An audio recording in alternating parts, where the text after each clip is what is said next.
Are you in a season where you feel tested at every turn, questioning if you're truly prepared for what God has planned? This video dives into the one pivotal test you must pass before stepping fully into your anointing and destiny. Through this journey, you'll uncover how God uses specific challenges to prepare us for greater purpose, shaping our hearts and faith in ways we never imagined. Watching till the end will empower you with spiritual insights that can transform how you see your struggles, giving you the strength to walk confidently toward the life God has in store. Imagine finally understanding why certain challenges keep reappearing in your life, why patience and faith seem like constant requirements. Here, we'll explore the key traits God refines within us before we're entrusted with His higher calling. If you felt stuck or questioned your path, this message will clarify how close you truly are to a breakthrough and what remains to step fully into your God-given purpose. If this resonates with you, hit that like button and subscribe to stay rooted in messages that strengthen your faith and deepen your understanding. Join our community and let's grow together as we unlock the wisdom God has for each of us. When we think of being tested, it's easy to feel overwhelmed, even frustrated. But have you ever considered that God's tests are not meant to break us, but to reveal and refine us? Just as gold is purified by fire, God allows us to go through trials to prepare our hearts and minds for the destiny He has crafted specifically for us. Think about Abraham, who faced the unthinkable test of being asked to sacrifice his beloved son Isaac. Through that painful moment, God was showing Abraham and all of us that unwavering trust in Him is the very foundation of faith. Genesis 22, 1-19. Each test is a step towards spiritual maturity, a path leading us closer to God's promises. These tests are not random. God uses them to uncover what's hidden within us, revealing both our strengths and our weaknesses. In times of challenge, we're often forced to confront parts of ourselves that remain unseen during easier days. Take Job, for instance. His faith was tested to the limit, stripped of everything he loved and possessed. Yet even in his darkest moments, Job said, "When He has tested me, I will come forth as gold." Job 23 verse 10. These words reveal the depth of his faith and trust in God's purpose, no matter the pain. It's through this process of breaking down and building up that we come to understand who we are meant to be and the strength that resides in us, waiting to be called out. In every test, God invites us to step deeper into a relationship with Him. When the Israelites wandered in the desert for 40 years, their time wasn't wasted. God was testing their hearts, teaching them dependence on Him, and reshaping their character for the promised land. Deuteronomy 8:2 reminds us, "Remember how the Lord your God led you all the way in the wilderness, to humble and test you in order to know what was in your heart." Just like them, we face deserts in our lives, seasons that feel barren and desolate.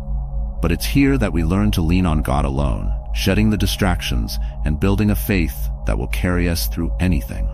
Each test we face holds a purpose beyond our understanding. Imagine a sculptor chipping away at stone. At first, it seems destructive, even harsh. Yet, each strike is carefully planned to reveal the masterpiece within. This is how God works with us. The tests we face aren't random blows. They are purposeful, revealing His plan bit by bit. When we endure and grow through these trials, our hearts are shaped, our faith is deepened, and our character is refined for the destiny that awaits us. So, remember, these tests are part of your preparation. They are God's way of aligning your spirit with His purpose, drawing out the greatness He placed within you. Obedience is perhaps one of the most challenging tests we can face.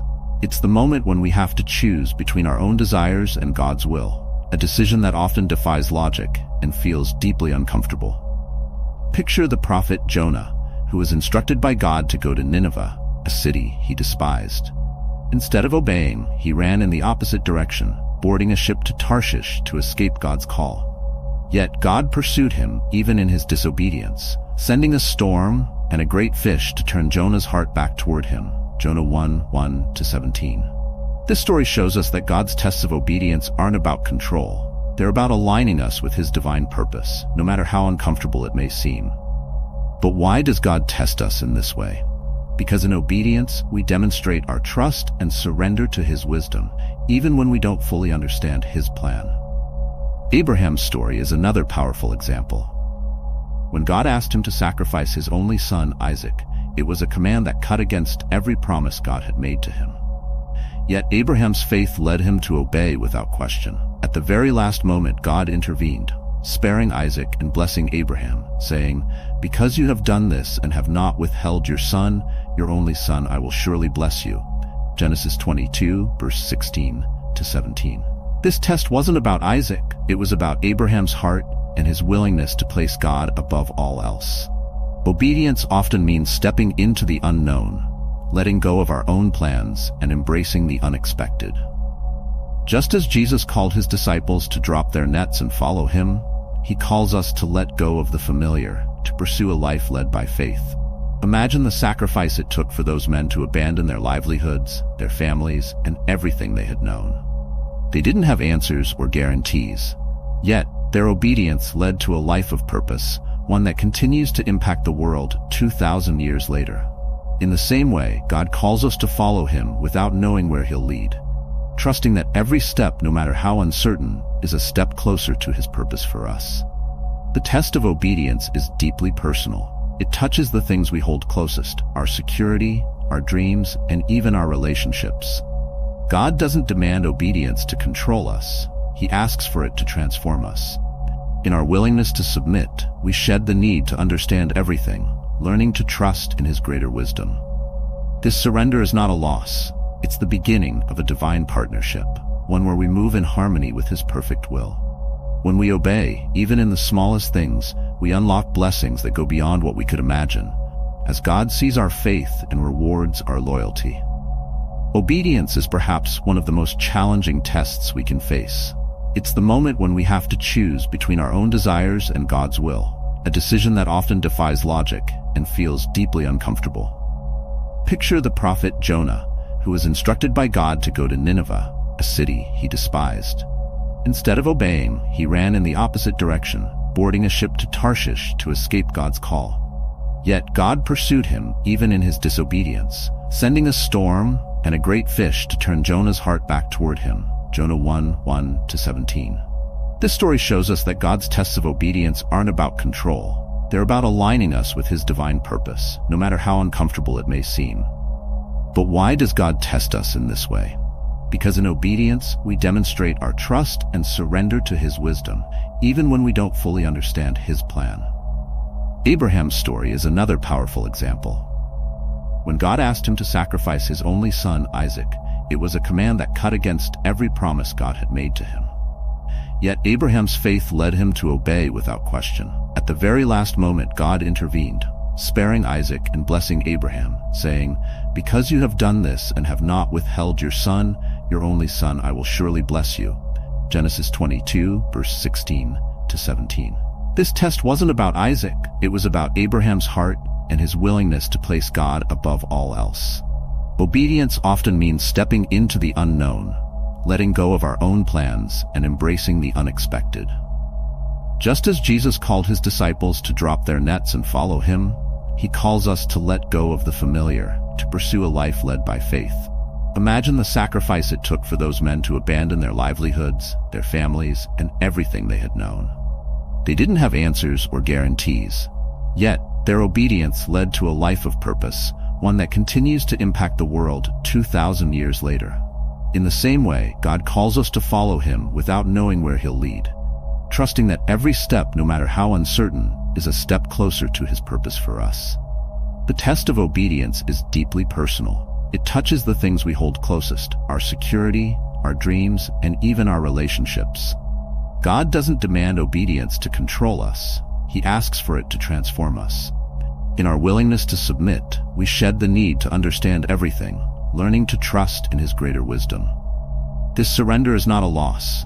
It's the beginning of a divine partnership, one where we move in harmony with his perfect will. When we obey, even in the smallest things, we unlock blessings that go beyond what we could imagine, as God sees our faith and rewards our loyalty. So ask yourself, where might God be testing your obedience today?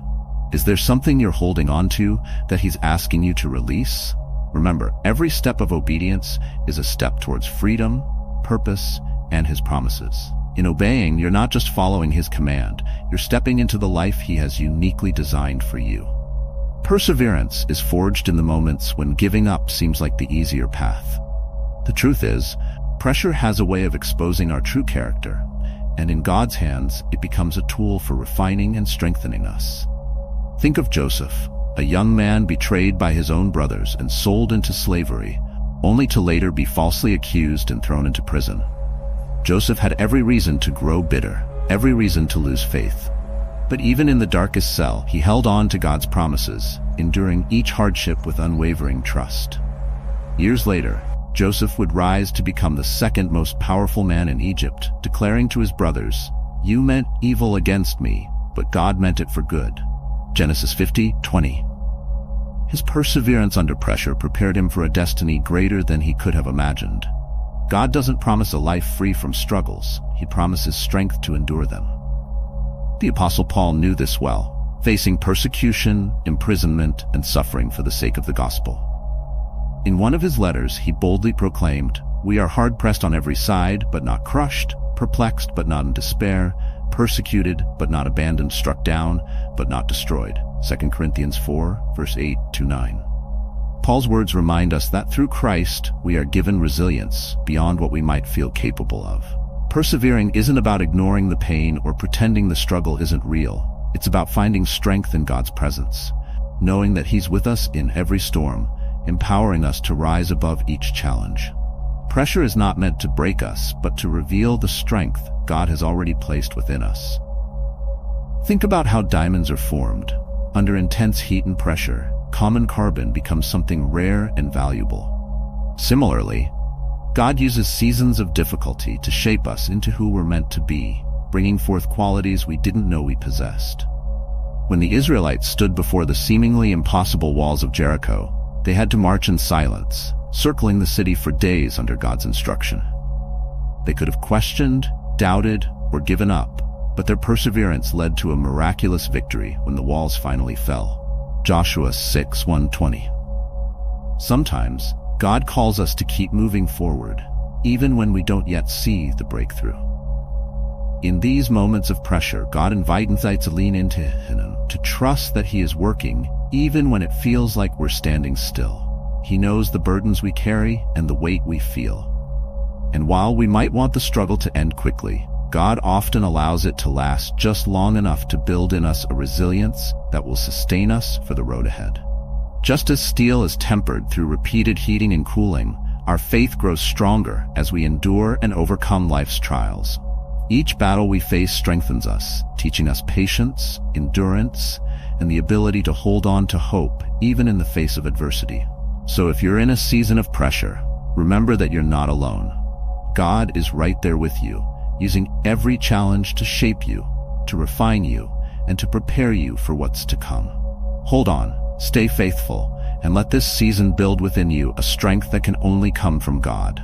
Perseverance under pressure isn't easy, but it's in these moments that our faith becomes unshakable, grounding us in God's promises and leading us ever closer to His destiny for us. Humility is the quiet strength God seeks in those He prepares for a greater calling. In a world that celebrates pride and self-promotion, God's way is strikingly different. He exalts the humble and brings low the proud.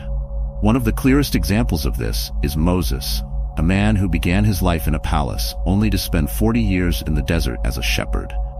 When God finally called him to lead his people out of Egypt, Moses felt unworthy and incapable, saying, "Who am I that I should go to Pharaoh?" Exodus 3:11. But it was precisely Moses' humility, his awareness of his own limitations, that allowed God's power to work through him. God doesn't look for those who think they're strong enough. He looks for those humble enough to rely fully on Him. This humility is not weakness. It's a willingness to lay down our pride and recognize that everything we have and every success we achieve comes from God. King David, known as a man after God's own heart, demonstrated this humility time and again. Although he was chosen and anointed as king, David waited patiently, even enduring years of persecution from Saul, without trying to take the throne by force. In his own words, David prayed, You save the humble, but your eyes are on the haughty to bring them low. 2 Samuel 22:28. David's humility kept him grounded and aligned with God's timing, allowing God to elevate him in his perfect moment. Humility in God's preparation also means being teachable, open to correction, and willing to change. Peter, one of Jesus' closest disciples, learned this lesson the hard way. Bold and confident, Peter declared he would never deny Jesus, but within hours he had done so 3 times. The weight of his failure humbled him deeply. But that humility became the foundation for his calling, as he went on to lead the early church with a heart softened and strengthened by grace. Later, he would write, "Humble yourselves therefore under God, so that he may lift you up in due time." Peter 5:6. Peter's journey shows us that humility often comes through moments of weakness, teaching us dependence on God above our own strength. True humility also involves serving others with a selfless heart, mirroring Jesus himself, who came not to be served, but to serve. Matthew 20:28. Before beginning his ministry, Jesus humbled himself, washing the feet of his disciples, a job reserved for the lowest of servants. This act wasn't just a gesture. It was a profound lesson in the kind of character God desires in us. Jesus showed that greatness in the kingdom of God isn't about status or power. It's about the willingness to serve. He calls us to adopt the same attitude, to lay aside our egos, and to lead through service. Because in humility, we reflect his heart to the world. As God prepares us for our purpose, humility is the soil in which our faith and character grow. In a world that encourages us to chase recognition, God invites us to let go of pride and ambition, trusting that in due time, he will lift us up. So if you find yourself in a season where God is stripping away your need for approval or recognition, know that he is building in you a heart that's ready to serve and lead according to his will. Embrace humility as the foundation of your journey, and watch as God's purpose unfolds in ways more beautiful and fulfilling than anything you could achieve on your own. Faithfulness in the little things is a principle that can seem insignificant, yet is foundational in God's eyes. Every major destiny begins with small acts of obedience and commitment. Take, for example, David's early life as a shepherd. Before he ever held a crown, he was entrusted with his father's sheep. Day and night, he protected them, going so far as to fight off lions and bears to keep them safe. When David was called to face Goliath, he remembered his faithfulness in protecting those sheep, saying, "The Lord who rescued me from the paw of the lion and the paw of the bear will rescue me from the hand of this Philistine." 1 Samuel 17:37. God had been preparing him through those small acts of courage, building his trust and strength for the battles that would come. God values our faithfulness, not in the grand moments, but in the quiet, often unseen corners of our lives. Jesus himself taught that whoever can be trusted with very little can also be trusted with much. Luke 16:10. When we commit to the small responsibilities, whether it's in relationships, work, or even our spiritual disciplines, we demonstrate our readiness for more. Imagine a servant who tends carefully to every task given, even those that seem mundane.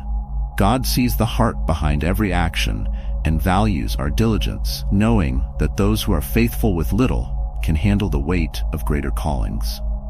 Faithfulness in small things isn't about the size of the task. It's about the quality of our heart in every moment. This principle is woven throughout Scripture. Think of the parable of the talents, where 3 servants are given different amounts to steward. The first 2 invest and multiply what they've been given, and their master rewards them, saying, "Well done, good and faithful servant. You have been faithful with a few things. I will put you in charge of many things." Matthew 25:21. God uses this story to remind us that what may appear small or trivial to us holds great value to him. Each task, no matter how minor it may seem, is an opportunity to show our commitment, to cultivate discipline, and to align our hearts with God's purpose. Faithfulness in the small things also builds a sense of gratitude. By valuing what we have right now, no matter how humble, we align ourselves with God's perspective, seeing each moment as a gift. Joseph, who was unjustly imprisoned, continued to serve faithfully even in his darkest moments. He didn't let the walls of his prison cell limit his heart.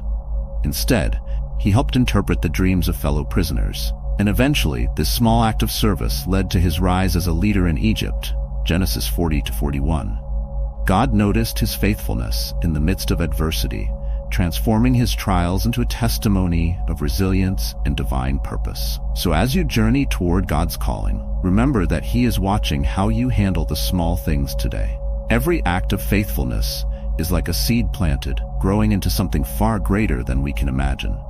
When we embrace the little moments with gratitude and commitment, we're preparing ourselves for the fullness of his promises. God sees your faithfulness in the quiet, hidden places, and, in his timing, will elevate you to the purposes he's prepared. Hold on to this truth, knowing that nothing done in love and obedience is ever wasted in God's kingdom. Embracing the challenges of faithfulness, humility, and small acts of obedience prepares us for the incredible destinies God has in store for us. Each step we take in faith brings us closer to his promises, reminding us that even the smallest actions can lead to profound outcomes. Thank you for watching. If you found this valuable, please give it a thumbs up.